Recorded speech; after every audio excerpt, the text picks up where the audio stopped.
Hello Miss Patricia, how are you today? Hello, I am fine. Who is this? I am calling you from Bank of Women. Reminding you to replace your Visa card immediately. Oh really, I don't have an account with Bank of Women, and besides I'm still a girl.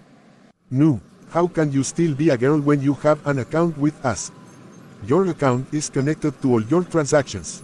If you don't renew, you lose the account and even the subscribers you bought. Hulala, what must I do to secure the account, sir? Just send us all the details on any Visa card of yours from any bank and we will do it for you. Of course, why not? Just a minute.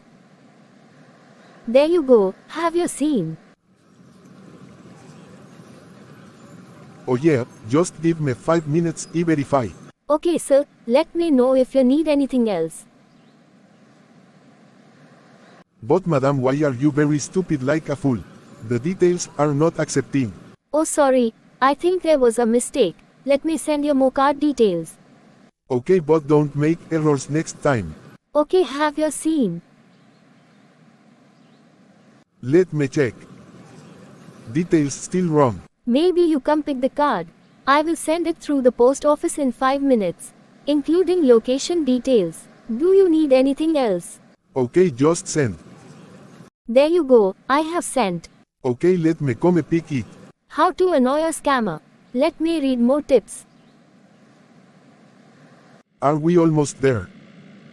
Oh lief, just only more hour. 1 more hour, are you mad? Relax, relax. Whatever, just don't want to miss this deal. What kind of nonsense is this? This a wasted land. Hello miss, is this the post office you talked of? Are you mad? Yes, I am mad, hoo hoo. Bye bye, scammer.